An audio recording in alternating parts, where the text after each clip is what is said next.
家咧做一個魚油測試，我相信大家食魚油咧都知道咧，其實係可以幫助通心血管嘅垃圾嘅。咁好啦，而家台面上咧，我哋咧就有唔同嘅牌子。咁咧牌子嗰度咧，亦都有寫到咧每一日食用嘅份量同埋 gram 數都係有唔同嘅。咁我而家咧就將啲水擺上嚟啦，相同嘅發泡膠放喺水入邊。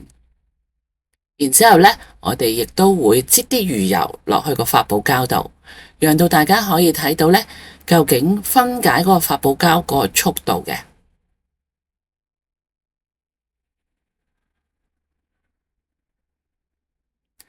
好啦，我哋已經擠完啲魚油落去嗰個杯入邊啦，咁可以大家再近鏡啲睇一睇啦。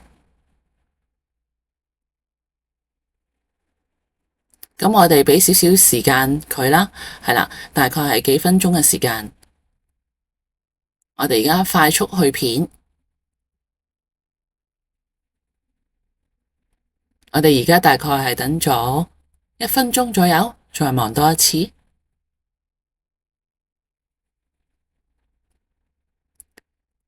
1分鐘之後，其實大家都係差唔多嘅。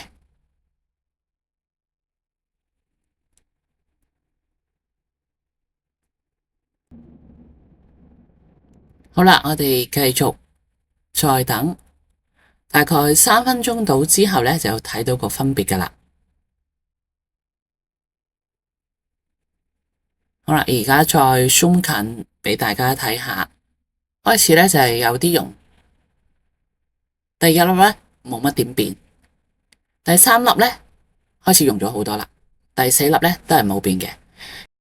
過咗4分鐘，我哋再用筷子去睇一睇，撩一撩佢，睇下佢分解嘅分別。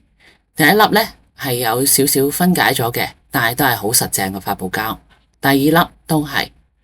我哋公司嘅產品咧，大概分解咗有8-9成啦。好啦，最尾嗰個都係冇反應嘅。咁好啦，嚟到呢度，我諗大家都會睇得到啊，究竟嗰個分別，我哋公司嗰個咧真係分解度係好高嘅。筷子篤俾大家睇下佢嗰個分別，睇多次，第1粒係都係好實淨嘅，點篤都係篤唔開。到第2粒啦，都係一樣冇反應。我哋公司嘅產品真係有8-9成啦，過咗6分鐘啦，而家好，最後呢都係冇反應嘅。咁所以我好想同大家講嘅就係，我哋選擇魚油嘅重要性，要揀一啲分解力高、濃度高嘅魚油，咁就可以幫助我哋心血管啦。多謝大家。